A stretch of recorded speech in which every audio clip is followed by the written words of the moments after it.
Bien, bonsoir à toutes et à tous. C'est la dernière conférence de l'année.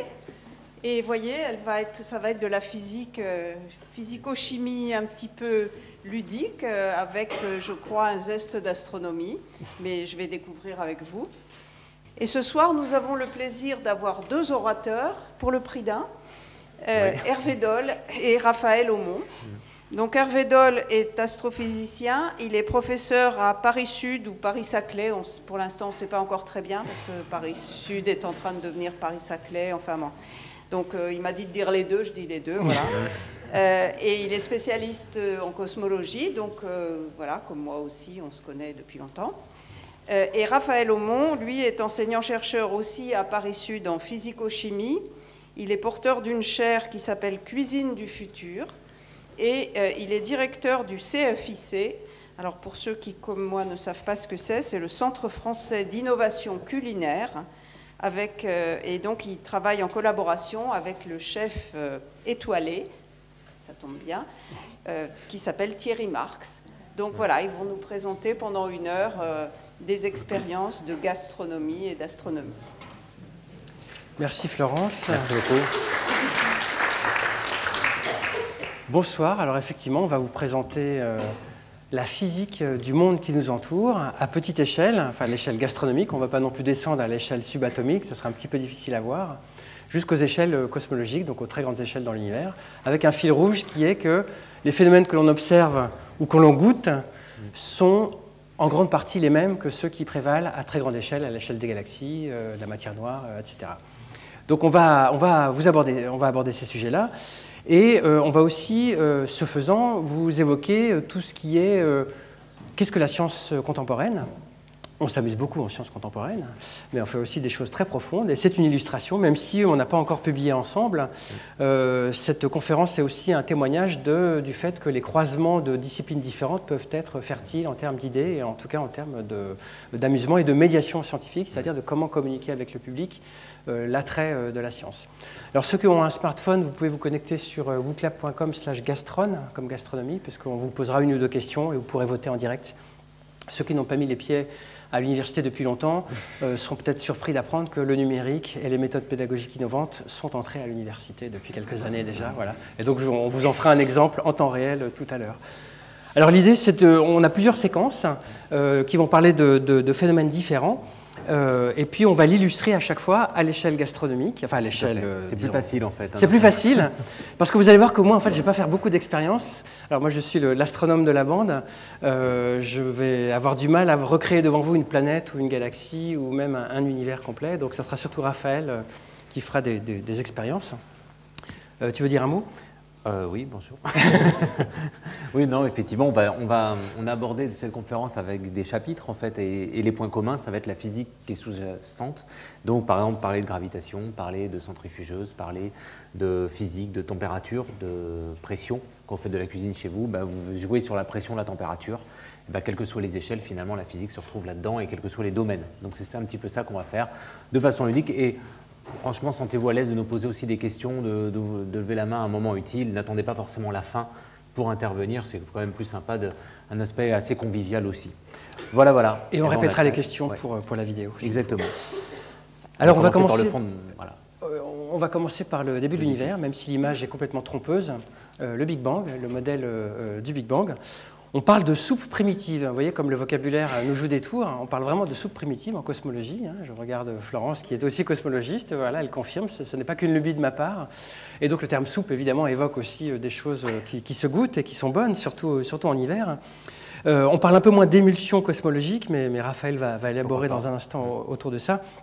Les astrophysiciens aujourd'hui sont assez convaincus, même très convaincus, de la manière dont se sont passés les premiers instants de l'univers. Alors, on n'y était pas, on ne les a pas vus directement. En revanche, on a des preuves tangibles de la manière dont ça s'est passé. Et surtout, au-delà des preuves et des observations, on a une théorie qui est à côté, qui s'appelle la théorie du Big Bang, on peut l'appeler comme ça. En fait, c'est le modèle cosmologique de la cosmologie standard, lambda CDM, lambda pour la constante cosmologie, CDM pour cold dark matter, donc matière noire froide. Et ce modèle se calque très bien sur les données que nous avons. Et jusqu'à très récemment, y compris les données du satellite Planck, dont je vais parler un petit peu, aucune donnée présente ne met en défaut fortement ce modèle. Donc nous, les scientifiques, on est des gens très simples. Hein. Il y a un modèle qui marche, des données qui marchent, on achète. Voilà. Alors si vous avez une théorie qui est bien meilleure que le Big Bang, on en parle après coup, mais il y a des décennies d'observations qui font qu'à ce jour, le modèle du Big Bang est le moins mauvais. Et donc ça fonctionne assez bien. Alors en 2 mots, vous avez un vide cosmique, il y a longtemps, dans une galaxie lointaine. En fait, il n'y avait pas de galaxie encore. Vous avez un vide cosmique qui est rempli d'énergie, et de cette énergie naît, entre guillemets, le Big Bang, hein, avec le modèle de l'inflation cosmique. Vous avez une expansion accélérée très très courte, hein, moins de 10, moins 35 secondes. Et puis après, vous avez, pendant les 3 premières minutes, je simplifie à outrance, hein, on pourrait y parler des heures, peut-être que vous avez suivi des conférences ici même sur ce sujet de manière beaucoup plus détaillée. Pendant les 3 premières minutes, vous avez la nucléosynthèse primordiale. Nucléosynthèse, ça veut dire qu'il y a la synthèse des noyaux atomiques primordiales au tout début de l'univers. Et c'est pendant ces 3 premières minutes que, alors j'ai pas de l'eau, mais est-ce que tu as de l'eau quelque part? Oui, j'en ai. Voilà. Bon, on va dire que ça c'est de l'eau. Si, ça s'en est. Voilà, donc, tu la bois pas, mais. Non, je la bois pas, ok. Pendant les 3 premières minutes sont synthétisés tous les atomes d'hydrogène de l'univers, un peu d'hélium, un peu de lithium. Et l'hydrogène, vous la retrouvez dans l'eau que nous buvons. Alors, Raphaël m'a dit de ne pas boire cette eau parce qu'il y avait des petites choses. Alors, on a mis une caméra aussi à un moment pour zoomer, mais on le fera tout à l'heure quand je m'indiquerai pas. Donc, tout l'eau que vous buvez ou l'eau dont vous êtes fait, 75% à peu près, H2O, hein, 2 atomes d'hydrogène, 1 atome d'oxygène, tout l'hydrogène provient de ces 3 premières minutes de l'univers. Ça, on en est absolument certain, à peu de choses près. Et donc, ce scénario du Big Bang nous raconte ça. Ensuite, un peu plus tard, on y reviendra dans la conférence et les expériences, l'univers se refroidit parce que dans le cadre de son expansion, il se refroidit et se formeront d'autres grandes structures comme les galaxies, etc. Mais donc cette histoire du Big Bang où l'univers est chaud et provient d'une soupe primordiale, ça nous rappelle, alors c'est le parti pris qu'on a pris ce soir, hein, vous allez voir, nous rappelle une émulsion, et une émulsion nous rappelle des choses peut-être plus tangibles. Oui, parce que tu parles de fondamentaux et puis de modèles. Et on a besoin aussi de modéliser. Et la cuisine, on peut se dire, on a parlé de chair, cuisine du futur, qu'est-ce qu'on y fait dans cette chair? Eh bien, on réfléchit aussi à la cuisine de demain, mais surtout on essaie de comprendre déjà la cuisine d'aujourd'hui. C'est-à-dire cuire un œuf, ça peut paraître tout simple, mais si on se pose vraiment la question de qu'est-ce que cuire un œuf, pourquoi ça cuit, à quelle température, etc. Et pareil, donc on peut classifier comme ça la cuisine suivant les cuissons. Et puis après, il y a les familles des sauces. Et dans les sauces, il y a, comme le dit Hervé, il y a notamment les émulsions. Mais on doit connaître 3 trucs en fait qu'on apprend à cuisiner. Il y a tout ce qui est émulsion, donc mayonnaise, vinaigrette, etc. Il y a les mousses, donc tout ce qui est blanc en neige, mais c'est très très vaste une mousse. Hein. Et puis il y a les gels. Alors les gels, c'est la viande justement qui cuit, c'est la confiture qui est en train de prendre. Tout ça, c'est des gels. Alors il y a des gels physiques, il y a des gels chimiques, c'est-à-dire c'est des façons dont les molécules s'accrochent. Et on peut simplifier tout ça. Et donc là, quand on regarde ça, c'est une mayonnaise en fait, c'est une mayonnaise ratée. Alors pourquoi elle est ratée? Elle est ratée parce qu'il y a des grosses bulles d'huile, il y a des petites bulles d'huile et c'est pas stable. Et en plus, c'est une image qui est fausse, mais c'est pour ça qu'on parle tous les deux de modèles, d'images, on simplifie, on est obligé de simplifier. C'est plus facile de. Moi, j'ai fait une thèse sur les piézoélectriques, etc. Enfin bref, un sujet qui n'avait rien à voir a priori avec la cuisine, mais c'était 3-4 éléments physiques, c'était facile. Là, vous regardez un œuf, vous regardez une orange, vous regardez une tomate, il y a 400 molécules. Puis en plus, il y a de la biochimie parce qu'il y a des organismes micro-vivants dedans, etc. Donc c'est très compliqué. Donc il faut simplifier. Et donc ça, c'est une image qui est fausse parce que c'est une image immobile, surtout. Alors que la mayonnaise, si vous regardez une mayonnaise, même ratée au microscope, c'est plus rigolo de la regarder quand elle est ratée parce qu'elle bouge d'autant plus. Et donc les grosses bulles mangent les petites, elles deviennent encore plus grosses, elles peuvent remanger les voisines, elles remontent à la surface et ça rate. Alors est-ce qu'il y en a qui ratent la mayonnaise dans cet amphi? Osez lever la main, osez lever la main mais si vous ratez la mayonnaise. Est-ce que vous ratez parfois, des fois, oui, non? Non, vous ne la faites pas, comme ça on est tranquille, ça peut être ça aussi. Mais donc voilà, c'est comprendre les mécanismes qui font que des fois ça réussit, des fois ça rate, etc. etc. Et donc c'est toujours intéressant de revenir sur ce qu'est une mayonnaise, ce qu'est un produit, ce qu'est une tomate. Donc il y a de la physique-chimie dans la cuisine. Et c'est les mêmes lois. Et on en reparlera tout à l'heure. D'ailleurs, c'est des histoires de compétition de surface et de volume. Ça nous anime. C'est vraiment un point commun qu'on a tous les deux là-dessus. Et on peut vraiment raconter l'histoire des planètes et l'histoire de la mayonnaise qui prend pas et qui est stable. Donc voilà, donc il y a les mousses, les émulsions et les gels. Alors, j'avais pas envie de vous faire une mayonnaise. Vous savez, donc, je vais quand même vous dire quand même un petit truc. Donc, on rate une mayonnaise, c'est facile. Hein, bon. Et la question, c'est de se dire, mais pourquoi ça rate ? c'est quand même un amour. Et donc, parce que quand vous prenez un jaune d'œuf, je vais quand même vous donner la solution. Un jaune d'œuf, c'est moitié eau, moitié huile, en gros. Mais il y a un truc en plus, parce que si vous mettez dans un verre moitié eau, moitié huile, ça se déphase. Or, quand vous regardez un jaune d'œuf, c'est une seule phase. Donc ça veut dire que dans le jaune d'œuf, il y a quand même une molécule en plus qu'on appelle des tensioactifs, qu'on va retrouver dans le savon, qu'on va retrouver dans la lessive, qu'on va retrouver dans pas mal de produits comme ça d'ailleurs organiques. Et c'est une molécule qui va à la fois aimer l'eau et l'huile. Et donc elle va aider à mélanger et à disperser ces gouttelettes. Donc là, si on avait vraiment un microscope très pointu, eh bien on regarderait à la surface et aux interfaces, il y a cette molécule qui se met à la fois dans l'eau et dans l'huile.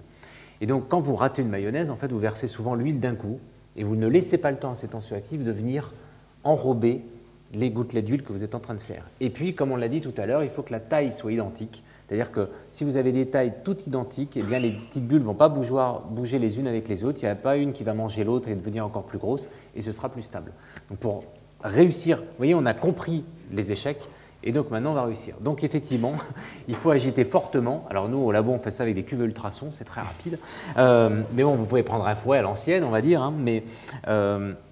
donc on agite et on verse un filet d'huile très fin. Et là, il n'y a plus d'histoire de chef, d'astuce, de je mets la pincée de sel avant, je tourne en 8, je ne sais pas quoi, c'est une danse du ventre. Enfin, tous les trucs d'astuce de chef qui ne servent à rien souvent. Hop, on débalaye et parce qu'on va rationaliser un peu la cuisine. Voilà un peu en un mot ce qu'est la science de la cuisine. Et les points communs, bah là, c'est quoi? C'est des forces de gravitation, c'est des tensions, des surfaces, etc. Et c'est la même physique finalement. C'est ça qui est rigolo. C'est ce qu'on va essayer de vous défendre et de démontrer ce soir. Exactement, et on voit que la démarche est la même. Alors moi, il y a une petite exactement. différence en astrophysique, c'est que je ne peux pas interagir directement avec les objets d'étude. L'univers lui-même est trop vaste, les planètes sont trop lointaines, voilà, les galaxies également. En revanche, l'approche modèle, d'une part, expérimentation, d'autre part, ou observation, s'agissant de l'astrophysique, permet d'avoir cette démarche de confrontation entre modèle et observation, ou modèle et mesure. Et aussi le côté prédictif des modèles et le côté invalidant des observations ou des mesures qui fonctionnent aussi en astrophysique. On voit que la science est quand même à la même démarche, même si au quotidien, ce n'est pas complètement simple. On continue dans l'histoire de l'univers. On en était resté aux 3 premières minutes de l'univers, quand il y a la nucléosynthèse primordiale, donc l'hydrogène maintenant, dont nous sommes faits entre autres. Et puis l'univers continue de s'étendre, de se refroidir, mais dans cette expansion, pendant les premières années, il vibre. Il vibre. Parce qu'il y a compétition entre la gravitation, il commence déjà à y avoir des petits grumeaux de matière, pour plein de raisons compliquées, mais en gros ça vient de l'inflation cosmique, selon les modèles actuels. Donc il y a des petits grumeaux de matière, donc des surdensités qui se mettent en place, et donc quand vous avez une surdensité dans un milieu relativement homogène en astrophysique, il a tendance à attirer son voisinage par effet de gravitation. Manque de peau, à cette époque-là, l'univers est très chaud, très dense, et donc la lumière, elle aussi, est couplée à la matière. En d'autres termes, la lumière est toujours avec la matière. Donc si vous mettez une concentration de matière, vous avez aussi une concentration de lumière. Et la lumière, elle ne se laisse pas enfermer comme ça. La lumière, quand on la condense, elle n'aime pas ça, elle pousse vers l'extérieur. Ça s'appelle pression de radiation. Donc il y a compétition entre gravitation et pression de radiation. Et donc les deux forment un système dynamique, un peu comme les bulles de l'émulsion de tout à l'heure. Ça oscille tout le temps, à différentes fréquences. Et ces fréquences sont caractéristiques de l'univers lui-même, un peu comme une cloche que vous faites teinter. Elle n'a pas un son par hasard, elle a le son qui correspond exactement à sa matière, à sa taille, de sorte que les ondes, stationnaires en l'occurrence, qui se développent, donnent un son caractéristique. Alors je vais vous faire quand même une expérience qui est comment on étudie mathématiquement ces vibrations au tout début de l'univers. Et bien c'est la même manière qu'on étudie les vibrations. Je vais vous faire une bulle de savon. Enfin, je vais essayer de vous en faire 2 ou 3. J'ai honte. J'ai honte. Oui, alors j'ose pas le dire parce qu'en fait, elles ne sont pas si grosses que ça. J'en ai déjà vu des... Alors, je vais essayer de vous faire une bulle géante. Voilà, comme ça. On va essayer d'en faire 2. Alors, vous voyez qu'elle vibre, mais elle ne vibre pas par hasard. Elle ne vibre pas à ultra haute fréquence ou à trop basse fréquence. Elle vibre à la bonne fréquence par rapport à sa taille. Alors, bonne ne veut rien dire ici ce soir, mais les physiciens vous diront qu'elle vibre selon des modes propres de vibration, des fréquences propres, qui sont en gros commensurables avec la taille de la bulle. Alors, je vais essayer de vous en faire une autre pour mieux voir si ça marche. Bon, il y en a une qui a marché, donc c'est bon, le contrat est rempli. La preuve est faite. La preuve est faite, voilà, la preuve par l'exemple. Oui, c'est bon. Alors attention au premier rang. Oui, ça vibre. Alors bon, il y a la gravité qui joue, mais elle vibre, elle tourne, elle a une dernière pour la route, parce que ça sera quasiment ma seule expérience. Et Et donc, le mode de vibration vous traduit complètement quelle est la nature de votre objet, sa taille, sa composition, son élasticité, s'agissant de la bulle. Bon, je crois pas que je sais pas si je peux y arriver. Ah si, elle est une dernière pour la route. Hop. Voilà, on peut même en faire 2. Oui, ça vibre pas pareil. Et les petites vibrent pas pareil que les grandes, pour des raisons de taille caractéristique également.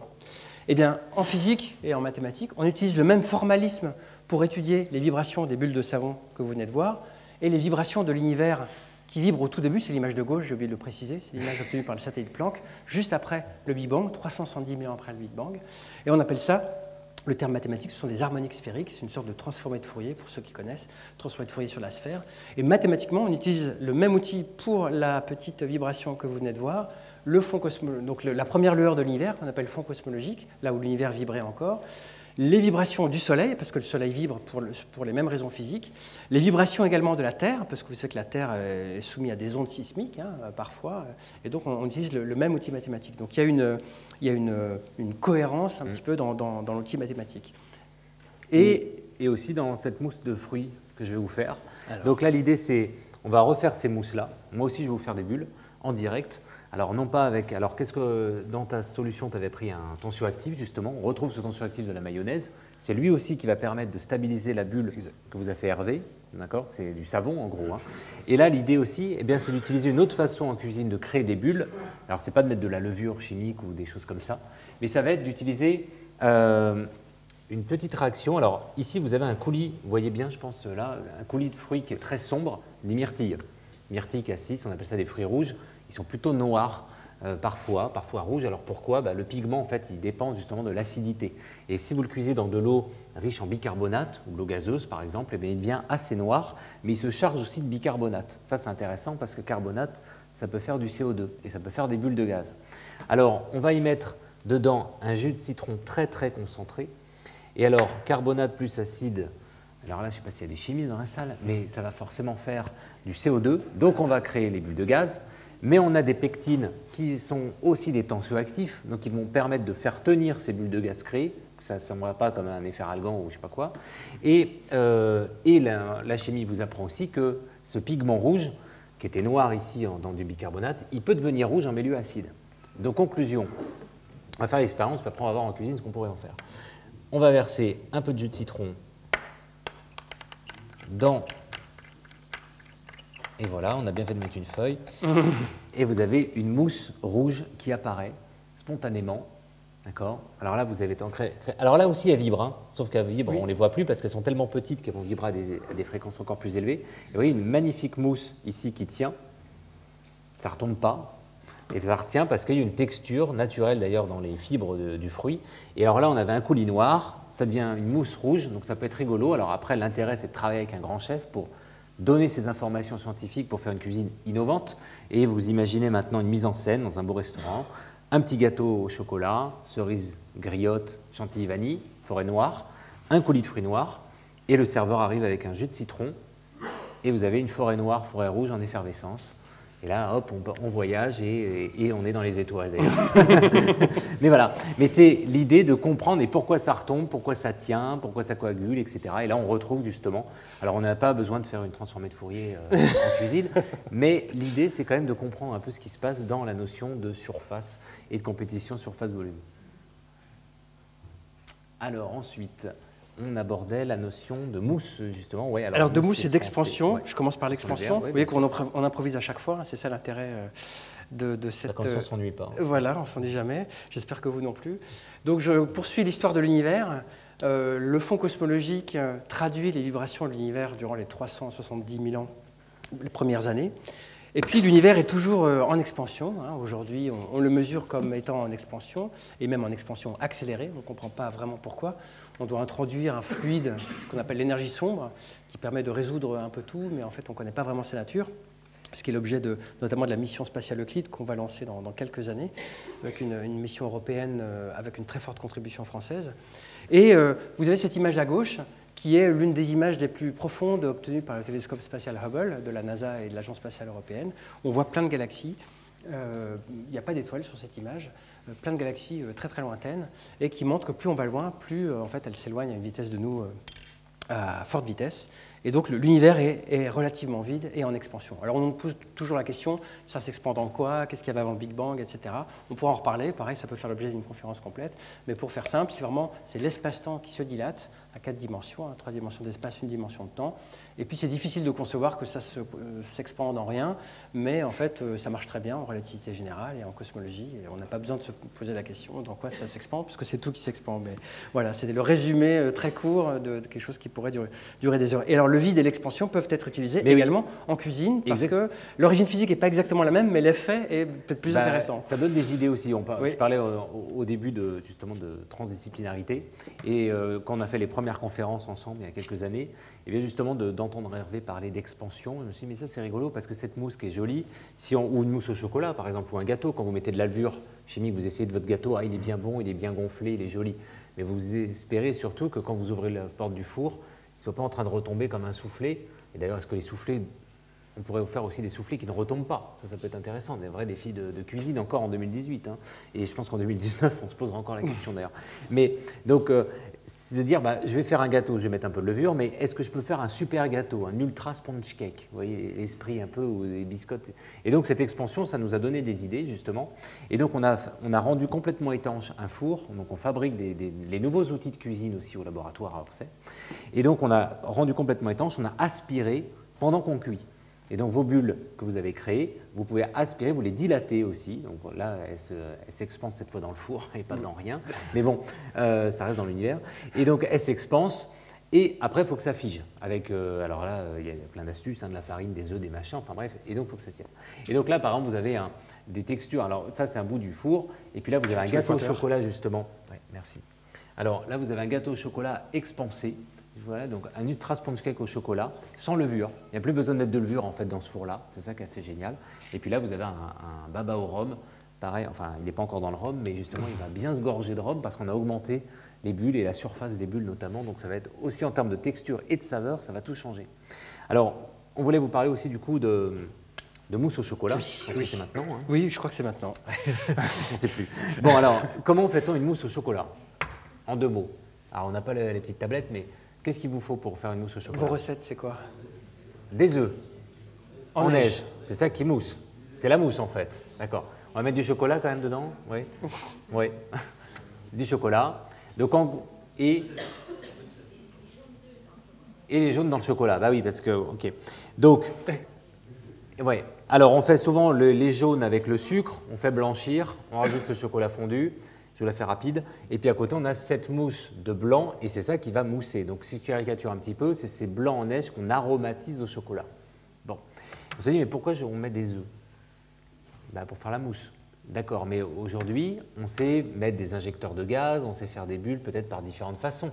Et pourquoi on met du beurre? Pourquoi on met du sucre? Pourquoi on met des œufs? Et pourquoi on met d'autres choses que du chocolat finalement? Parce que nous, ce qu'on veut, c'est soit on mange le chocolat parce que c'est bon tel quel et on le croque. Il y a même un club de croqueurs de chocolat à Paris. Bon, il faut bien être à Paris pour avoir ça. Et sinon, vous décidez de faire fondre le chocolat parce que vous voulez une texture chocolat. Mais surtout, quand vous parlez avec un grand chef, et même vous d'ailleurs, si vous faites plaisir à acheter une tablette à 5, 6, 10 euros la tablette, des fois, on n'a pas envie de massacrer les goûts avec plein de choses qu'on rajoute dedans. Le jaune d'œuf, ça a du goût. Le sucre, ça vous dilue les saveurs, etc. Et donc, on se dit, réfléchissons à ce qu'est une mousse au chocolat. Et donc, pareil, mousse, gel, émulsion, c'est une émulsion mousseuse. Voilà ce que c'est une mousse au chocolat. Ouais. Et donc, on va pouvoir simplifier. Et donc, voilà la recette que je vous propose. Vous pouvez la tester, peut-être pas ce soir, mais demain. Dans une casserole, vous mettez moitié eau, moitié chocolat. En gros, chocolat bloc. Vous mettez à fondre. Vous faites une émulsion, corps gras, eau. Vous faites une émulsion. Vous la mettez dans un siphon. Et ce siphon, vous voyez, ça injecte des bulles de gaz. Parce que vous utilisez ici, alors, ce n'est pas de l'air, c'est du N2O. C'est du protoxyde d'azote. L'intérêt, c'est qu'il est plus dense que l'air. Donc, du coup, la mousse, elle va encore moins retomber.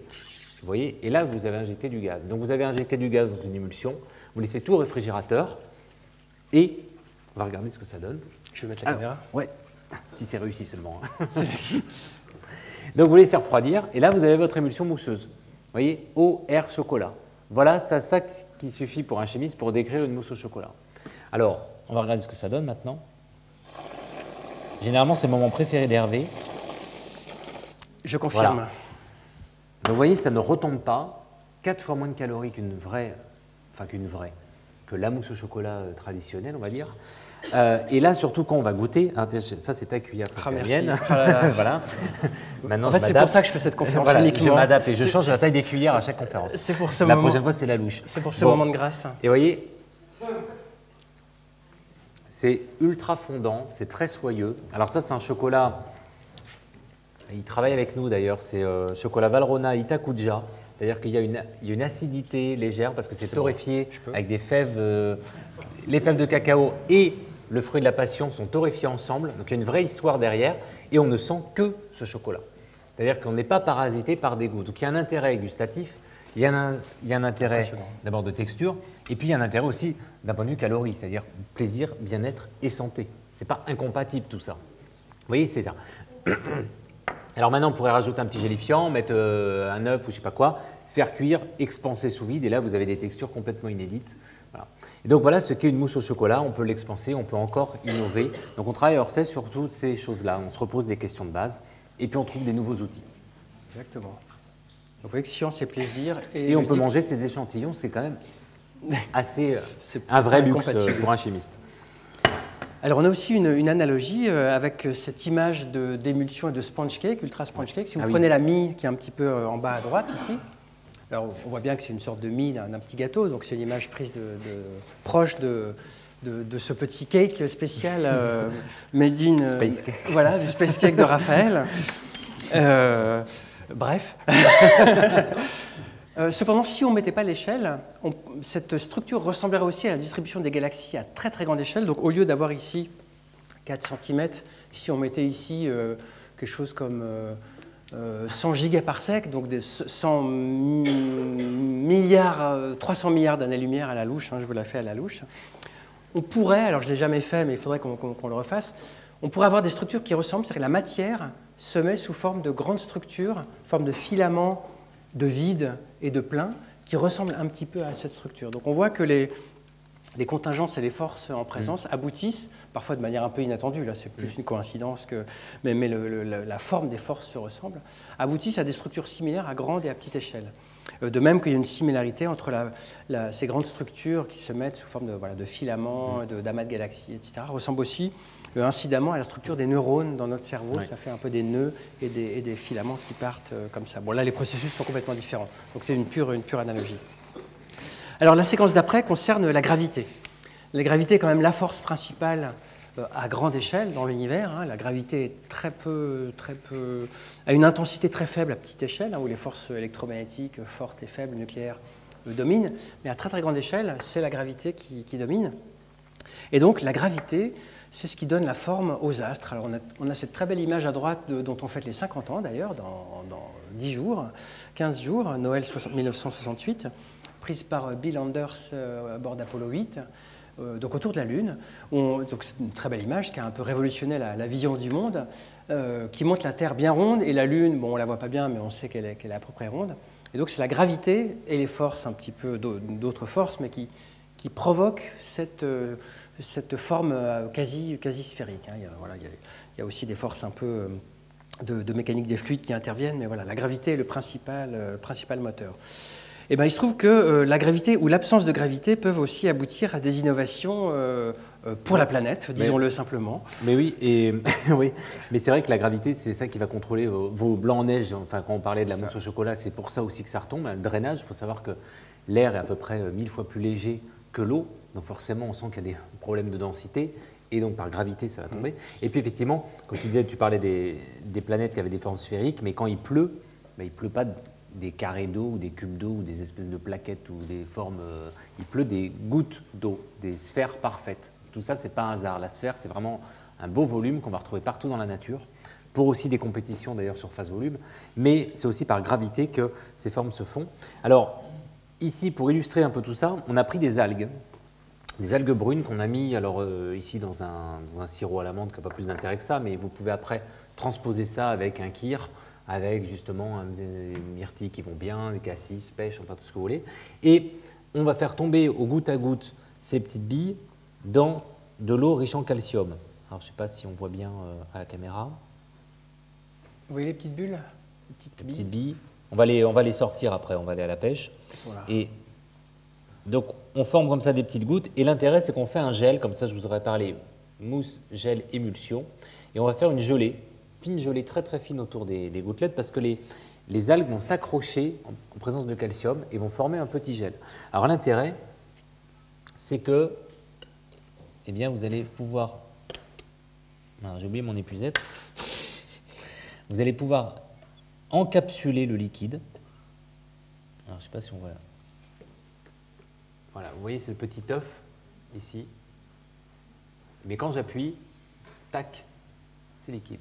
Donc, ça veut dire que quand je vais manger ça, alors imaginez maintenant dans du champagne, les petites billes de mûre, de myrtille, etc. Noël arrive, vous allez pouvoir épater vos amis et votre famille.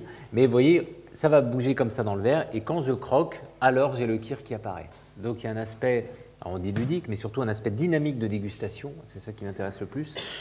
Et c'est par gravité que ces petites billes sont tombées. Alors on y va à la gravité maintenant parce qu'on s'est dit deux choses. D'abord, j'aimerais bien peut-être faire des bulles les plus grosses possibles. Donc, on a tous vu ça, des images justement dans l'espace où ils appuient sur une bouteille d'eau et d'un coup vous avez des formes comme ça qui apparaissent.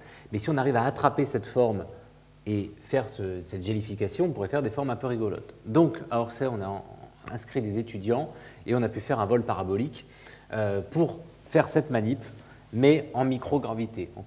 Voilà. Et alors on est tombé sur quand même un autre aspect. Ouais, juste ça d'abord. Oui. C'est-à-dire qu'on peut… On s'est dit, j'ai dit aussi à mes étudiants, mais essayez de faire les billes les plus grosses possibles. C'est plus intéressant, parce que ça, c'est rigolo. Mais il y aura pas mal de recherches quand même derrière, et on est arrivé là-dessus. Alors ça, c'est 12 centilitres d'eau encapsulée, pareil, c'est à peu près la même technique, dans une membrane qui est vraiment biodégradable, un vrai bioplastique. On n'a pas le temps de trop rentrer dans les détails, mais c'est à la mode en ce moment. Il faut attendre que ce soit à la mode, mais donc là, on travaille dessus. Et alors, l'idée, ça va être simple, c'est je perce. Il faudrait que je me débarrasse de ce truc-là un jour aussi, on est d'accord, mais je perce, je bois. L'idée, c'est pas qu'on accroche et puis qu'on se prenne la tasse, tout encapsulé d'un coup, mais voilà. Donc là, on a 12 centilitres d'eau, mais on est vraiment sur un vrai contenant comestible éventuellement, parce que là on y a mis des zestes d'orange pour parfumer. Et sinon on se dit, moi je ne veux pas manger ce truc un petit peu caoutchouteux, je mets dans la terre, mais on a fait les tests, 10 jours, il n'y a plus rien. Des algues finalement qui retombent, donc tu es vraiment sur du 100% végétal. Et voilà comment on peut passer de la cuisine dite moléculaire, qu'on a tous vu un peu caricaturale avec des petites billes là, à des choses où on continue de réfléchir sur cette notion de biomimétisme qui nous intéresse, parce que vous regardez une petite tomate cerise, finalement il y a une peau très très fine, et une tomate c'est 95% d'eau. Donc la nature elle a déjà fait bien avant nous des stratégies pour encapsuler, pour conserver de l'eau, réfléchir sur des membranes semi-perméables, etc., etc. Donc c'est ça aussi, c'est s'inspirer du biomimétisme qui nous motive. Donc voilà, alors ça du coup on a pu faire ce vol en microgravité, pour tester ce geste tout simple, je perds, je bois, et est-ce que ça peut, alors pas aider les astronautes, j'en sais rien, mais au moins quand ils partent sur les SS, ils ne partent pas avec 15 000 packs d'eau pour les 6 mois, pour tout le monde, ils fabriquent l'eau in situ, il faut l'encapsuler, comme on fait, ils boivent comme des lapins, enfin ça ne le dit jamais, mais c'est assez rigolo. Mais voilà, donc on a pu faire ce vol, donc on a fait un test en microgravité avec Jean-François Clairvoy et Thierry Marx, et nos étudiants d'Orsay. Alors, donc, on prend l'avion au-dessus de Brest. L'avion est à 8000 d'altitude. Il va donc s'incliner de 45 degrés. Donc, on se prend 2 G. Alors, c'est pour ça que Jean-François Clairvoy nous montre que la bulle, en gros, elle tombe 2 fois plus vite, 2 fois la gravité. Et puis ensuite, alors nous, on est très sages, vous voyez, c'est une parenthèse, mais on nous a dit, si vous tournez la tête, à 2G, vous vomissez avec les histoires d'oreilles internes. Donc forcément, comme on était filmé avec Thierry, on disait oui, c'est très intéressant ton truc là, nous on ne regarde pas, on s'en fout, voilà. Bon, et après, donc l'avion il décroche, enfin il accroche jamais, mais enfin on ne va pas rentrer dans le technique, et il bascule, et là on est comme en chute libre un peu, et donc on a 20 secondes de microgravité, et on a pu faire ce test de je perds, je bois, etc. On a fait 30 fois la manip, donc là vous avez une fois. Vous voyez, c'est pas si simple, on va perdre Thierry très très rapidement. C'était pas si simple comme manip, mais c'était une super aventure humaine avant tout d'ailleurs, plus que scientifique. Mais, voilà. Et après on retombe un peu lamentablement à nouveau à 2G et on fait ça 30 fois. Voilà. Bon. Mais, voilà, ça a l'air de faire mal à la tête. Et ça fait un peu mal à la tête à la fin, mais j'y retournerai sans problème. Oui. On peut surgeler. Alors oui, on est en train de faire les tests, exactement. Et là on est vraiment sur la problématique des matériaux Très bonne remarque, c'est-à-dire qu'on est en train de voir si on peut pasteuriser, si on peut surgeler, si ça tient, vous voyez, je lâche sur la table, ça rebondit, donc ça absorbe les chocs, mais est-ce que ça ne va pas casser? Donc, voilà, donc on travaille, c'est vraiment une approche matériaux pour le coup, composite aussi avec les fibres végétales qu'on pourrait mettre dedans pour renforcer la structure, etc. etc. Donc voilà des pistes. Et ça mène voilà, de l'assiette en microgravité. Une réflexion pour Thomas Pesquet après, parce qu'on a travaillé avec lui, du coup, et Thierry a signé aussi ses plats, entre guillemets, de comfort food. Enfin, voilà, donc c'est ça qui est beau dans la recherche, on ne sait jamais où on va, et on apprend par les chemins, et on rencontre des gens formidables, etc. etc. Donc voilà. C'était assez inattendu de voir et tout ça sur la petite expérience de gravité. Voilà, ouais. Et que le CNES, donc l'Agence spatiale française, nous travaillons chacun dans nos domaines respectifs pour la même Agence spatiale française. Parce qu'il y a des problématiques presque universelles. Sont assez larges. Exactement. Alors la gravité donc, façonne les astres et puis permet des innovations culinaires et puis même des notions de nourrir la planète de manière beaucoup plus saine, responsable, et responsable. Une cuisine durable. Quand il n'y a pas assez de gravité ou quand il n'y a pas assez de masse, la gravité n'a pas le temps de jouer son office. On a ici à droite une image d'un sol de comète, la comète Churyumov-Gerasimenko, sur laquelle on s'est posé en 2014, nous les Européens, avec la mission Rosetta et l'atterrisseur Philae. Il se trouve que cette image provient vraiment du sol de la comète, a été prise par les caméras, entre autres développées à Orsay par l'IAS, et donc c'est vraiment des photos in situ. Et là on voit en fait que la comète n'est pas du tout... Alors on ne le voit pas vraiment là, mais enfin on imagine que c'est très rocailleux, c'est pas vraiment sphérique, hein, la forme de la comète c'est un peu comme un canard, c'est un corps qui n'a pas eu le temps d'évoluer. Et donc on peut imaginer ces petits corps du système solaire un petit peu comme les miettes d'un tiramisu que vous cuisineriez. Donc vous faites votre tiramisu, vous mettez vos ingrédients, vous laissez au frigo et ça a le temps de s'imbiber, de se mélanger un petit peu, ça fait le bon goût caractéristique. Mais sur les bords, il y a des petites miettes et les petites miettes, elles ne se sont pas mélangées, elles restent soit du biscuit, soit de la mascarpone, je crois, c'est ça, ou soit et donc en fait les petits résidus en fait vous témoignent directement de la composition initiale de votre recette en quelque sorte. Et donc les astéroïdes et les comètes, éventuellement les petites planètes, mais elles ont déjà beaucoup évolué, sont des témoignages pour les astrophysiciens directs des conditions initiales du système solaire. C'est pour ça que les collègues mettent beaucoup d'importance à aller récupérer des informations. Et en ce moment, il y a un astéroïde sur lequel les Européens et les Japonais sont. Les Américains viennent aussi d'arriver sur un autre astéroïde pour essayer de prélever des échantillons, de les ramener et en tout cas de les analyser. Donc quand la gravité n'a pas eu le temps de jouer, ça nous sert d'éclaireur des tout débuts du système solaire. On va aborder une autre force dans la nature, qui est la force centrifuge, qui est une fausse force, qui est une force d'inertie. Moi, j'enseigne ça en première année à l'université à Orsay. Et donc, c'est intéressant de noter que la force centrifuge est aussi à l'origine de cette belle forme de galaxie. Alors, c'est une vraie image, mais c'est prise dans l'infrarouge avec un satellite qui s'appelle Spitzer, où on voit cette belle forme un peu en spirale qui est due en fait à la vitesse de rotation, notamment de ces galaxies. Alors c'est là où peut-être le système de vote va peut-être fonctionner. Donc si vous avez un smartphone ou quelque chose, je peux essayer de vous tester ce qu'on fait. Il y a 29 participants, c'est très bien. Donc si vous avez le temps, vous pouvez encore vous connecter sur wooclap.com. Et puis, je vais vous poser une question complètement ouverte. C'est selon vous, vous avez vu une galaxie, vous n'avez qu'un chiffre à donner, vous n'avez qu'un choix possible. Quel est le composant principal d'une galaxie? Alors, tapez 1 pour les étoiles, tapez 2 pour les planètes, ça s'appelle une émission, ça. 3 pour gaz, poussière interstellaire, 4 matières noires et 5 trous noirs. Alors, si vous ne savez pas, mettez au hasard. Voilà. D'habitude, je mets ne se prononce pas, mais là, je n'ai pas eu le temps. Et donc, on peut voir les réponses le nombre de réponses qui s'affichent, et puis on va voir ce que vous pensez. Alors, je pense que le public ici, étant un public d'habitués pour l'essentiel, on va peut-être pouvoir converger vers la bonne réponse, mais on va voir. Donc, vous étiez une vingtaine, on vous laisse une dizaine de secondes, ceux qui arrivent à se connecter. Donc, moi, je fais ça dans mes amphis avec 120 étudiants, et ça marche très très bien, ils sont au taquet, et c'est aussi bien pour eux que pour moi. Bon, allez, on va dévoiler. Et sous nos yeux ébahis, vous mettez... quand même. Poussière interstellaire en deuxième, matière noire en premier et trou noir en troisième. Alors, vous avez essentiellement raison. On pense que la composition principale d'une galaxie Le composant principal, c'est la matière noire. C'est très mystérieux. C'est une matière qu'on ne connaît pas, mais dont on a besoin d'invoquer la présence pour expliquer la dynamique d'une galaxie. Je vais vous expliquer ça dans un instant. Alors les trous noirs, en fait, tous ces éléments sont présents dans la galaxie. Là, en ce sens, tout le monde a raison. Mais en termes de quantité, c'est vraiment dominé par la matière noire. Plus de 80 ou 90%, disons 80% de la masse d'une galaxie est composée d'une matière noire. Après, le gaz et la poussière interstellaire, c'est tout petit, c'est moins de 1% de la masse d'une galaxie. En revanche, c'est très très important pour donner la couleur d'une galaxie. Parce que si vous mettez un tout petit peu de poussière ou de gaz interstellaire, ça change complètement l'émission, enfin la lumière des étoiles, et donc ça modifie complètement le spectre des galaxies. Donc c'est très important d'un point de vue physique et observationnel, et c'est négligeable en termes de masse. Donc vous voyez que vous pouvez être important ou pas important en masse, mais avoir quand même une importance. Bon, les étoiles et les planètes, alors les planètes sont très négligeables, hein, c'est moins de 1% de la masse des étoiles en général. Et les étoiles composent à peu près une dizaine de pourcents de la masse des galaxies. Et les trous noirs, alors il y a des trous noirs, mais leur masse varie et en général, ils ne dominent pas la masse d'une galaxie. Alors la matière noire, et on aura encore une question tout à l'heure, donc si vous êtes connectés, restez connectés.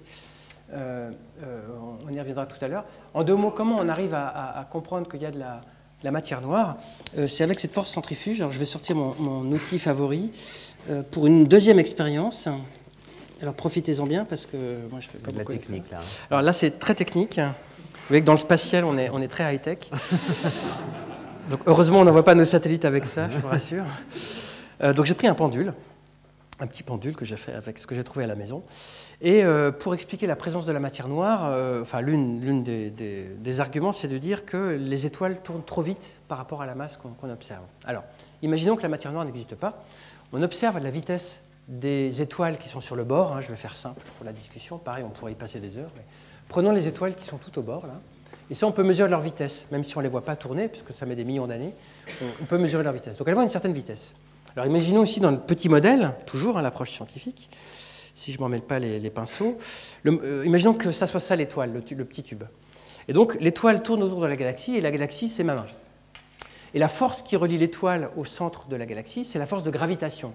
Ici, c'est le fil, parce que je ne vais pas m'amuser à faire tourner gravitation. Donc l'étoile, c'est le tube de colle, la force de gravitation, c'est le fil, et le centre, la masse centrale, c'est ma main, et pareil pour la galaxie. Donc on voit une certaine vitesse qui tourne, ça veut dire qu'en fait, la masse au centre est suffisamment forte pour attirer l'étoile. Hein, donc le fil est suffisamment bon. Manque de bol, quand on observe la vitesse des étoiles et qu'on mesure la masse de la galaxie, en fait, les étoiles tournent 10 fois trop vite par rapport à la masse qu'on observe. Alors, je ne vais pas le faire, ça veut dire que le fil casse et les étoiles partent à perpète. Voilà. Ça, c'est quand on observe juste la masse baryonique, c'est-à-dire la masse ordinaire des galaxies. Donc, on se dit soit la gravité est fausse, soit la masse de la galaxie est plus élevée que ce qu'on mesure. Parce que si on met une masse plus élevée, là, c'est bon, tout est cohérent. Les vitesses des étoiles sont grandes, mais peuvent rester au sein de la galaxie. Et donc depuis les années 1933, hein, on sait ça depuis quasiment un siècle, il y a un problème de masse manquante dans l'univers. Mais c'est que, disons, à partir des années 80, qu'on a compris, 1980, que ça ne pouvait pas être de la matière baryonique, c'est-à-dire de la matière ordinaire, parce que ça, on aurait dû la voir par plein de processus. On a quand même des bons télescopes. Donc on est convaincu maintenant qu'il existe une matière qui gravite, mais qui ne rayonne pas.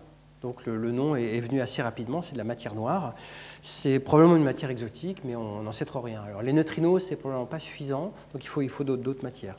Vous voyez que la dynamique, c'est-à-dire le fait que ça tourne, et vous mettez de la gravitation, de la dynamique, vous avez une bonne théorie à côté, et vous arrivez à découvrir des composants obscurs de l'univers, si votre théorie est bonne. Il se trouve que la théorie, on a relativement bien confiance, parce qu'il y a des ondes gravitationnelles qui sont détectées par ailleurs. Il y a tout un tas de faisceaux d'indications qui nous laissent penser que la gravitation marche bien. Après, voilà, je ne suis pas devin, je ne sais pas si dans 5-10 ans, on remettra en cause la relativité générale, mais en tout cas, à ce jour, le modèle de matière noire est quand même très plébiscité, même si ça pose de grandes questions. Et il se trouve que la force centrifuge a aussi de très grandes applications plus proches de nous. Des nouvelles, oui. Vous voyez oui, alors, les le lien salade, là, c'est sûr. Mais oui, alors, on a les sources à salade, mais enfin, on a mieux quand même aussi. Vous prenez une centrifugeuse de laboratoire. Alors, c'est des choses qui existent largement d'ailleurs en biologie. Et l'innovation, c'est aussi ça, de changer un peu de monde ou d'univers, et puis de prendre des choses qui existent, mais de mettre ça, par exemple, en cuisine. Et alors, par exemple, très concrètement, donc, cette centrifugeuse, vous prenez un jus de tomate. Vous avez une couleur, une saveur, une texture, voilà. Et vous la mettez à 4000 tours minute, et donc par force, justement centrifuge, vous allez pouvoir séparer tous les éléments qui étaient dans ce jus de tomate. Et vous observez, comme vous le voyez ici, 3 strates, 3 phases, les pulpes au fond, l'eau de constitution de la tomate, je vous ai dit tout à l'heure d'ailleurs par biomimétisme, vous avez 95% d'eau dans une tomate, vous la retrouvez ici, et puis vous avez les fibres qui flottent. Et là c'est intéressant parce que pour un chef, vous avez 3 textures, 3 saveurs, 3 couleurs. Et il va pouvoir accorder comme ça ce qu'il a envie. Il y a des acidités dans un coin, il y a des amertumes avec le lycopène, il y a de l'eau très fraîche qui sent vraiment la feuille de tomate dans le jardin. Vous voyez, donc c'est des choses assez intéressantes. Et donc c'est un très très bon outil, cette force centrifuge, pour décomposer par la physique, ou décolorer même d'ailleurs un jus de tomate, mais sans utiliser des additifs à tour de bras, des éléments chimiques de décolorants ou de je ne sais pas quoi, enfin bref. Et alors, là par exemple, vous prenez cette eau de tomate incolore, vous la mettez dans de la vodka, avec modération évidemment, et vous avez un Bloody Mary incolore, c'est rigolo, mais surtout sans fibres, et vous avez des goûts nouveaux qui apparaissent. Et c'est ça qui est intéressant aussi, c'est que vous avez ce lien entre structure et propriété organoleptique. Il n'y a pas qu'un effet de couleur ou de visuel. On va le refaire tout à l'heure avec un petit spaghetti de tomate. Et dans le même esprit, ouais, et bien du coup, on a tout passé dans cette moulinette. Et vous avez justement, par exemple, on a créé les tartes, la pâtisserie liquide, parce que vous prenez des pâtes brisées, vous infusez ça dans de l'eau minérale, vous faites tourner, vous êtes avec la vraie recette. Hein. Mais après, l'idée, c'est que justement, dans ce tube de centrifugeuse, vous pouvez enlever la matière grasse qui flotte, enlever toute la farine, etc., qui était au fond du tube, et récupérer de l'eau de pâte brisée, de l'eau de pâte sablée, de l'eau de pâte feuilletée, et créer comme ça des cocktails en strates à boire. Et là, vous avez une tarte tatin à boire. Et c'est la vraie recette de la tarte tatin, entre guillemets, classique. Mais vous pouvez en plus la simplifier en termes de nutrition, en enlevant la matière grasse, en enlevant l'excès de gluten, etc., etc. Donc voilà comment on innove. Sinon, on a toujours, si vous prenez un cocktail sans alcool, vous avez toujours le jus d'orange ou le paco abricot ou je ne sais pas quoi, là. Et c'est bon, on peut essayer de passer à autre chose aussi. Donc ça, c'est assez intéressant. Et il y a un effet qui est aussi de goût, c'est-à-dire que quand on a fait goûter ça, vous buvez, et pourtant c'était la même tarte solide à côté classique, eh bien il n'y a pas les mêmes goûts, parce qu'il n'y a pas les mêmes sensations, et il y a une compétition entre la texture, et on s'attend à croquer une tarte, et là on la boit. Et donc le cerveau, il faut qu'il s'adapte et tout ça. Et alors, vous avez des nouvelles formes qui peuvent apparaître aussi, et qui sont assez rigolotes. Et toujours dans cet esprit de compétition surface-volume et de faire goûter à l'aveugle, je vous ai parlé en introduction de la vinaigrette par exemple. Eh bien, si vous faites dans un verre, on va simplifier, on va prendre dans un verre, vous prenez de l'huile d'olive et du vinaigre balsamique. Hein, bon. Vous secouez pas beaucoup, vous faites une émulsion qui bouge beaucoup, etc. Donc vous avez des grosses gouttelettes d'huile, hein, c'est à peu près mon petit dessin ici, ou ce qui vaut, enfin, vous avez de l'huile et puis du vinaigre. Bon, vous goûtez. Vous pourrez refaire cette expérience hein, aussi très facilement. Vous ressecouez beaucoup plus, vous mettez cube ultrason, enfin vous y allez, quoi. Vous faites une vraie belle émulsion, c'est bien stable. On voit souvent les chefs, vous avez vu à la télé, ils retournent. Vous avez vu, c'est stable mon blanc en neige là. Ouais, bon, ok, d'accord, c'est bien. La mayonnaise, pareil, vous avez vu, elle est bien béton. Mais est-ce que c'est meilleur quand c'est. Alors ça les rassure d'avoir une belle texture, mais en termes de goût, est-ce qu'on s'y retrouve? Alors vous avez une vinaigrette qui est vraiment bien solide, qui ne retombe pas, et vous goûtez. Eh bien, vous n'avez pas le même goût du tout. Et pourtant, c'était les mêmes ingrédients de départ. Alors, celle-ci a goût de vinaigre, celle-ci a goût d'huile d'olive. Pourquoi? On n'a pas changé les volumes pourtant, on mange la même quantité, hein, mais on ne mange pas les mêmes surfaces. C'est ça qui est rigolo. Et donc, quand vous avez coupé ces gouttelettes d'huile avec la cuve ultrason, avec votre fouet, etc., eh bien, vous avez énormément augmenté la surface de vos gouttes. Prenez une plaquette de beurre, vous avez un volume, vous coupez, déjà vous créez 2 nouveaux rectangles, vous recoupez, vous créez encore 2 nouveaux rectangles, vous coupez, vous coupez, vous coupez, vous coupez. C'est toujours la même masse, mais c'est plus du tout la même surface. Et nous, on mange de la surface. Alors vous dites, ça y est, il est perché, mais, oui. Mais pourquoi on mange de la surface? Parce qu'on doit tapisser nos récepteurs olfactifs, gustatifs, et c'est qu'une question de chimie et d'interaction. C'est la molécule qui arrive dans le bon récepteur, tac, ça envoie un message, neurotransmetteur, etc. Et donc, il faut manger un maximum de surface. Et donc, c'est pour ça que là, on mange beaucoup de surface d'huile, et là, on a plutôt les arômes qui sont extraits du vinaigre qui vont directement remonter dans les fosses nasales. Et donc, tout est comme ça. Donc, ça veut dire que quand vous allez cuisiner chez vous, même pour Noël, vous dites, tiens, je vais mettre un peu d'huile de truffe, ben, vous avez intérêt de secouer comme des dingues. Ça va vous permettre de mettre peut-être moins d'huile de truffe, d'ailleurs, et surtout donc d'avoir une texture plus ferme. Si par contre vous investissez entre guillemets dans un vieux vinaigre 20 ans d'âge, donc des choses des fois qui sont exorbitantes, hein, et ben, vaut mieux avoir ce qu'on appelle un jus tranché, peut-être moins beau, mais beaucoup plus savoureux. Donc voilà des compétitions assez rigolotes. Et on va retrouver ces compétitions surface-volume en astronomie, et c'est ça qui va expliquer on va dire la vie, entre guillemets, des planètes. Enfin, exactement. Je ne vais pas dire vie, parce que exactement, la vie géologique. La compétition entre surface et volume fonctionne aussi pour les planètes telluriques, hein, pas les planètes géantes, mais les petites planètes, parce que plus vous êtes gros en diamètre, plus votre volume est grand, mais ce n'est pas linéaire. Il y a un R en plus, il y a un R cube et un R carré dans l'affaire. Donc quand vous êtes petit, en fait, proportionnellement, vous avez beaucoup plus de surface que quand vous êtes grand. Il y a une analogie avec les mammifères. Quand vous avez un bébé, il se refroidit beaucoup plus vite qu'un adulte. Pourtant, le mécanisme de production d'énergie est le même. Hein. C'est parce que le bébé, comme il est plus petit, il a beaucoup plus de surface par rapport à son volume. Alors que nous, les adultes, on a moins de surface par rapport à notre volume. Et bien, les planètes ont un mécanisme similaire. La production d'énergie interne est en R3, c'est-à-dire elle est en volume. Hein. Vous avez les éléments radioactifs qui sont là depuis l'origine du système solaire, qui créent de l'énergie au sein des planètes. Et puis la dissipation d'énergie des planètes se fait juste par leur surface. Et donc les grosses planètes comme la Terre, s'agissant des planètes telluriques, ont tendance proportionnellement à perdre moins d'énergie que les petites qui ont plus de surface par rapport à leur volume. Et ça explique pourquoi géologiquement les petites planètes, ou les petits corps, hein, parce que la Lune n'est pas une planète, mais les petits corps comme la Lune, Mars ou Mercure se sont éteints beaucoup plus tôt dans l'histoire du système solaire. Il y a eu du magma, il y a eu des volcans, etc. Mais tout ça s'est éteint très très tôt parce que leur dissipation d'énergie était trop importante par rapport à leur volume. Alors que la Terre, il continue d'y avoir des tremblements de terre, des volcans, la tectonique des plaques, etc. Et donc ce rapport volume sur surface est une constante de la physique à toutes les échelles, enfin donc ce phénomène. Et donc on voit que la texture et le goût d'une vinaigrette a la même origine physique que la tectonique des plaques sur la Terre. Enfin on extrapole à peine en disant ça, mais vous voyez bien que l'idée est quasiment la même, c'est la même démarche.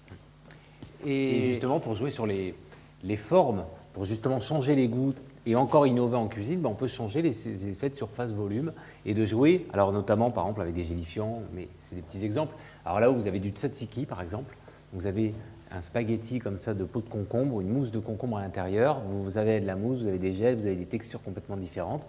Là vous avez une ratatouille en Rubik's Cube, là c'est pareil, vous mangez de la surface de idéal pour les enfants récalcitrants. Voilà. Et là on peut même faire on fait des ateliers aussi à Orsay avec la maison d'initiation et de sensibilisation aux sciences, et on peut découper justement, on mesure des surfaces et on compare comme ça et on goûte. Enfin, en plus, on peut manger, donc c'est assez rigolo. Donc c'est ludique, on met la main à la pâte, mais en plus, on apprend des choses, maths et botanique, maths et cuisine, etc. etc.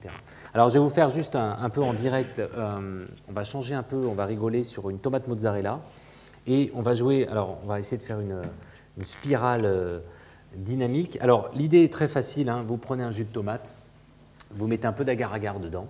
Alors 0,8% ou 0,8 g dans 100 g, vous faites bouillir. Vous aspirez dans un tube, vous trouvez ça des tubes partout, hein, une seringue à cathéter en pharmacie par exemple.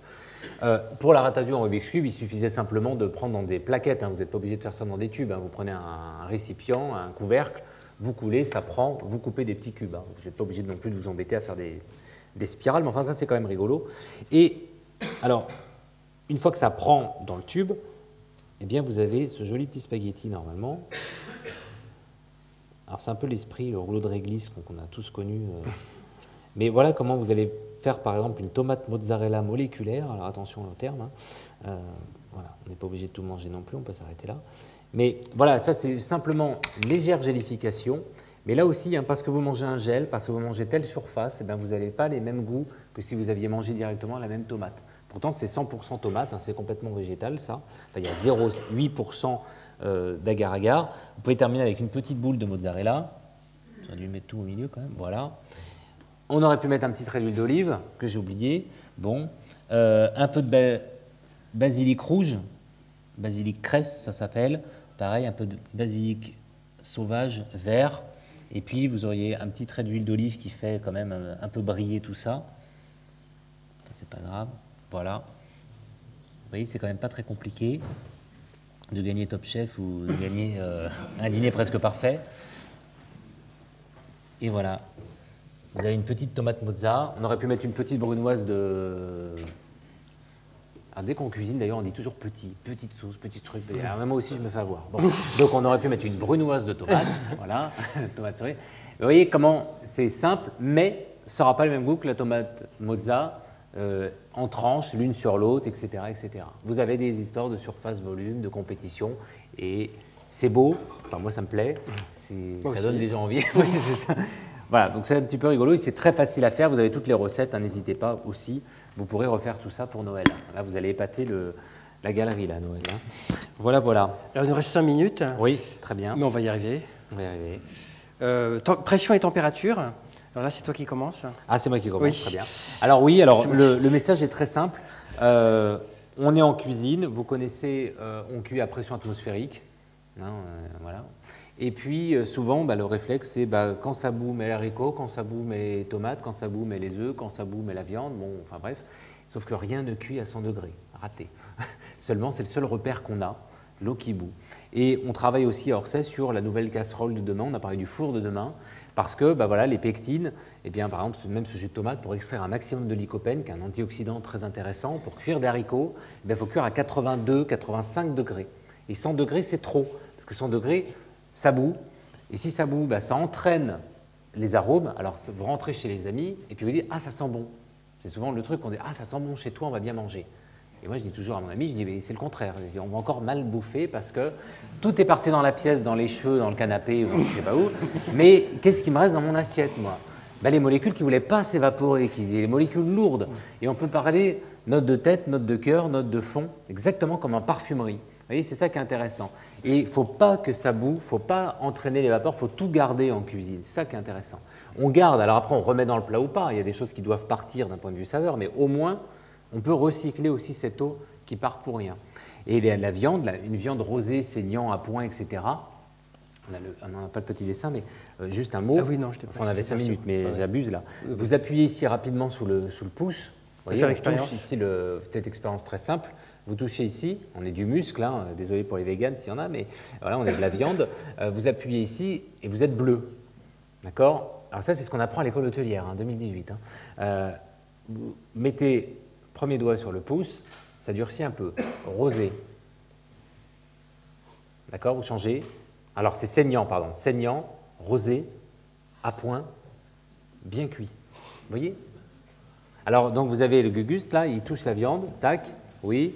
Vas-y, on voit, c'est saignant. Ça, oui, ça c'est bleu. Ouais, c'est pour ça. Vous voyez, alors que normalement, entre saignant, rosé, à point bien cuit, il y a en 2 degrés de différence de cuisson.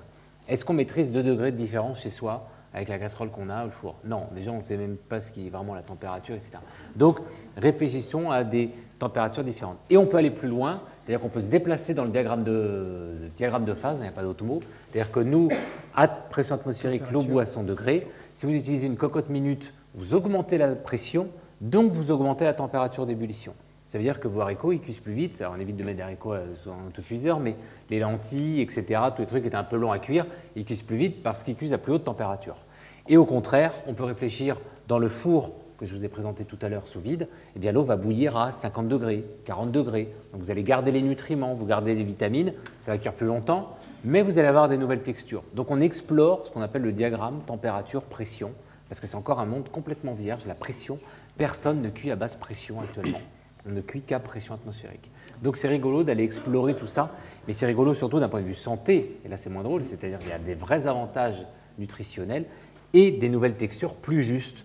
C'est cuit, mais ce n'est pas caoutchouteux. Vous voyez, ce n'est pas la semelle, mais l'œuf est translucide, mais il est cuit quand même. Donc on va des nouvelles émotions, parce que c'est ça quand même, c'est la science pour de nouvelles émotions. Voilà un petit peu le message très rapide de conclusion température-pression. Et alors, les galaxies et les amas de galaxies ont à peu Oui, près la même vie. ouais. C'est presque le même diagramme. Alors, ce n'est pas pression-température. Pas les mêmes échelles non plus. Voilà, il y a des ordres de grandeur. C'est densité de la matière, pour faire simple. Et puis, température de la matière. On est quand même à 1 million de degrés, là. Mais, oui, on n'est pas. Mais il y a une ligne de démarcation très claire. Si votre gaz est suffisamment froid et dense, eh bien, vous arrivez à former des galaxies, parce que le gaz arrive à se refroidir, et puis vous pouvez former des étoiles, et donc au sein d'une galaxie. Mais si votre gaz ici est trop chaud par rapport à la densité, eh ben, votre matière qui aurait pu former une galaxie, en fait, elle tourne trop vite, elle ne peut pas se condenser, donc ça reste dans un milieu très très chaud, très très diffus, et donc ça reste un amas de galaxies. Donc pareil, on pourrait y passer des heures, hein, mais vous voyez que ce genre de diagramme et ce genre d'analyse permet de caractériser physiquement les objets qu'on voit dans l'univers. Et puis quand même un petit mot sur la densité. La densité moyenne de l'univers est très très très très très très faible. La densité moyenne de l'univers, si je prends 1 cm, alors je ne sais plus si c'est 1 cm3 ou 1 m3, j'ai un peu oublié là. C'est 1 m3. C'est 1 m3, merci, heureusement il y en a un qui suit. Donc si vous prenez 1 m3 d'univers, c'est à peu près 6 protons par mètre cube. Donc vous prenez 1 m3, vous mettez que 6 protons. Sachant qu'ici, dans cette pièce, dans 1 m3, il y a 10 puissance beaucoup de molécules. Beaucoup étant de l'ordre de 25 à peu près, je pense, en conditions de température et de pression, là, même 26 d'ailleurs, nombre d'Avogadro, même un peu plus, donc 10 puissance 26. Donc vous voyez, là, il n'y a que 6 protons par mètre cube, selon comment on compte la densité de l'univers. Donc on va terminer, on parle un tout petit peu de cryogénisation, un mot. Alors, et puis on pourrait faire des manips normalement avec l'azote liquide pour aussi faire encore des belles choses et puis parler justement des très très basses températures. Ça, c'est encore tout un autre monde. Mais voilà, l'azote liquide, c'est un moyen de refroidir très rapidement. Donc là, on est à moins 196 degrés. En cuisine, c'est énorme. Pour un astrophysicien, c'est très petit joueur. Mais la température est à 3 K, c'est ça? La température de l'univers est à moins 270 degrés. Donc voilà. Mais bon, on arrive comme ça à surgeler directement l'eau, par exemple, encore d'une petite tomate. Et après, on fait le vide. Et par exemple, on fait des lyophilisations, des cryoconcentrations. On parlait tout à l'heure dans la pièce, quand on fait bouillir, ça s'évapore. Quand vous faites bouillir du vin, l'alcool bout à 78 degrés, et après c'est l'eau qui bout à 100 degrés. Mais on peut séparer aussi l'alcool et puis l'eau, ou alors séparer la vitamine C de l'eau pure, etc., certains nutriments, par le froid. Et là, c'est plus intéressant parce qu'on ne détruit rien. Donc voilà aussi des nouvelles choses qui arrivent en cuisine, concentrer les saveurs par le froid. C'est-à-dire réduire la sauce au tiers, d'accord, mais il n'y a plus de tiers dans la pièce. J'ai bien tous mes arômes dans mon tiers qui reste. Et là, en termes de saveur, c'est encore exceptionnel. Donc, il y a encore plein de belles choses à faire sur le froid. Mais il faudra revenir avec de l'azote cette fois. Voilà. Ce qu'on n'a pas pu faire aujourd'hui dans le RER. C'était compliqué dans le RER, surtout avec ces temps de... Trimballer l'azote, c'était voilà. moyen. Et puis la température, comme l'évoquait Raphaël, on a fabriqué il y a quelques années à Orsay principalement, mais aussi avec le concours de cet institut ici à Paris, un instrument extraordinaire qui est représenté ici à droite, qui est à peu près gros comme ça. Vous pouvez venir le voir à Orsay, on a le modèle de qualification qui s'appelle Planck et qui était refroidi à 0,1 degré au-dessus du zéro absolu, moins 273 degrés Celsius. Prouesse unique au monde, jamais renouvelée depuis. On a envoyé ça dans l'espace pendant 2 ans et ça a permis d'obtenir cette image extraordinaire à gauche qui est la première lueur de l'univers que je vous avais montré tout au début. Je n'ai pas exactement dit ce que c'était.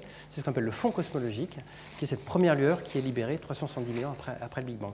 Et la température à peu près moyenne de notre univers, donc à cette époque-là, 2,726 Kelvin, donc de 3 Kelvin, on arrondit, donc moins 273 degrés.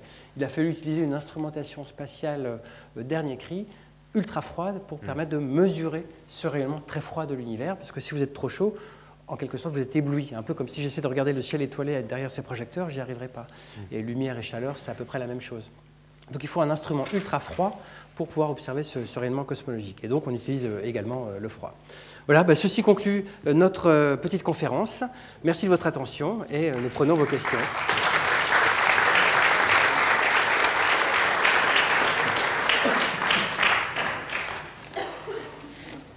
Voilà, ça marche. Merci beaucoup. Voilà, pour tous ceux qui, comme moi, ne sont pas des grands cuisiniers, ça va vous donner des idées pour les réveillons à venir. Est-ce qu'il y a quelques questions ?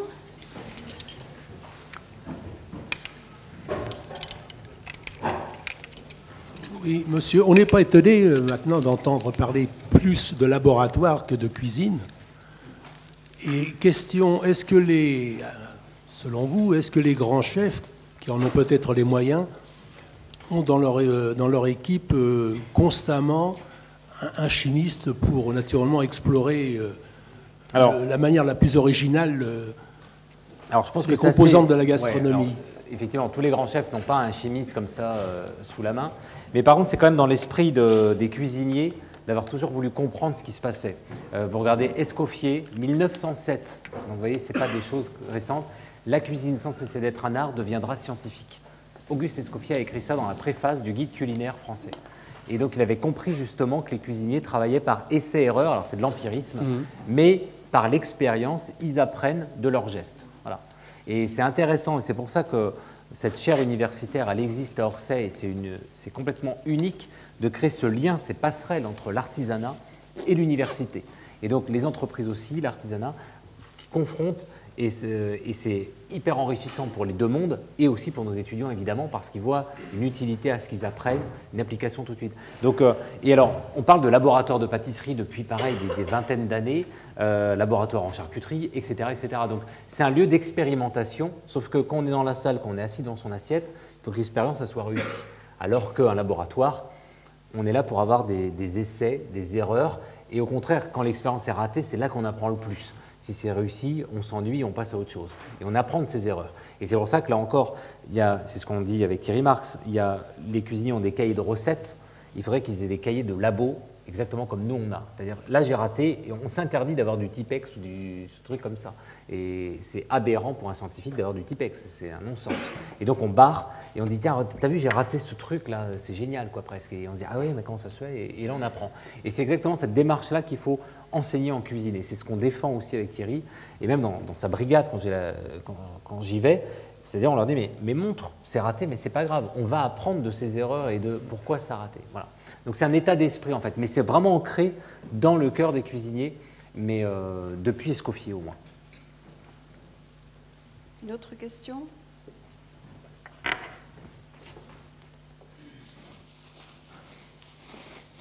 J'en étais à la répartition de matière dans une galaxie. Et il me semblait avoir de mes souvenirs que la masse du trou noir galactique était beaucoup plus faible que ce que vous avez dit. C'est 0,5 centième. Alors, il me semble que pour le trou noir, sauf erreur de ma part, je n'ai pas dû annoncer de chiffre, mais en tout cas, la masse d'un trou noir est une toute petite fraction de la masse d'une galaxie. Mais pourtant, vous avez donné un chiffre beaucoup plus élevé tout à l'heure. J'ai parlé de la matière noire.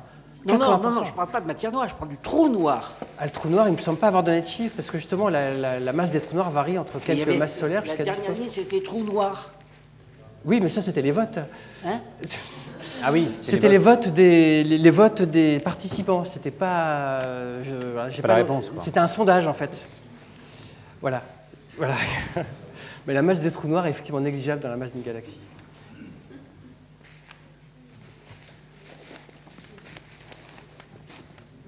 Je tilte sur les 6 protons par mètre cube. Oui. Bon, c'est le vide. Mais de quoi est fait ce vide, d'une part, et comment ça se fait que ces 6 protons arrivent à s'agglutiner alors que, bon, on se demande, est-ce qu'il n'y a pas autre chose qu'enfin, c'est mystérieux cette affaire. Alors, nous sommes d'accord que l'univers est assez mystérieux, mais pas forcément sur ce point. L'univers est très, très, très, très grand. Donc ici, nous sommes dans une petite surdensité. À l'échelle cosmique, nous ne sommes rien. Vous avez vu l'image de la galaxie tout à l'heure, je ne sais pas si je l'ai encore, mais ouais. J'ai fait le calcul avec mes collègues, alors je n'ai plus le pointeur, mais si on représentait le système solaire sur cet écran, donc à la même échelle que la galaxie, la taille du système solaire serait celle d'un atome sur cet écran. L'univers est éminemment vaste par rapport à nos échelles humaines. Donc, ici, sur Terre, on est dans un environnement ultra dense par rapport à la densité moyenne de l'univers, mais ce sont des zones ultra petites, un peu comme des bulles de vinaigre dans une mer d'huile, et encore, les ordres de grandeur n'y sont pas. Donc ici, on est dans un environnement extrêmement complexe et ultra dense. Mais on n'est rien en termes de volume. Le volume du système solaire, enfin même de la Terre, vous savez que le système solaire est très vide. Parfois je vais dans les écoles, on trace le système solaire dans la cour avec les échelles des orbites planétaires, mais le système solaire est vide. La distance entre les planètes est impressionnamment grand par rapport à la taille des planètes. Donc en fait, l'univers est complètement vide. Donc quand on se met à très grande échelle, la densité de la Terre ou du Soleil, c'est rien du tout. Et donc rien que sur cette image, imaginons que ça fasse que la moitié. Vous voyez que la galaxie prend, disons, un tiers de la surface de l'image. Vous faites ça en volume. La densité moyenne d'une galaxie, c'est pas grand-chose. Je sais pas, c'est 1000 particules par centimètre cube, un truc comme ça, c'est rien. Le gaz interstellaire, c'est rien. Vous faites le calcul, pof, la densité d'une galaxie, c'est rien. Donc en fait, ce sont des effets d'échelle. La réponse courte, hein, ce sont des effets d'échelle. Nous, évidemment, on est dans un univers très très dense, enfin dans une zone de l'univers ultra dense. Hein. Dans un mètre cube, il y a 10 puissance 23. Hein. 6, 23, 10, 23, c'est pas 10, 26. Ouais. Donc il y a 10, 23 particules là, ici, mais dans le reste de l'univers, il n'y a juste rien. Donc votre question sur le vide, le vide, c'est vraiment rien. Alors il y a du rayonnement qui passe, il y a des neutrinos, etc. Mais globalement, il n'y a rien. Le vide, c'est rien. Rien. Alors je ne sais pas si je réponds à votre question, mais en tout cas, les échelles dans l'univers font que c'est absolument pas contradictoire d'avoir une densité très très faible, globale. Hein. Là, je parle d'échelles de mégaparsecs, hein, de millions d'années-lumière, et d'avoir ici un environnement très très dense et très chaud. Une dernière question? La dernière question de l'année? Non? Elle vaut cher. Bon, eh bien. Le four qui fait vide, ça n'existe pas encore. Non, on est en train de le faire. À Orsay, ça existe. Ouais. Eh oui, on est les premiers. Eh bien, bonne fête à tous et à l'année prochaine. Merci beaucoup.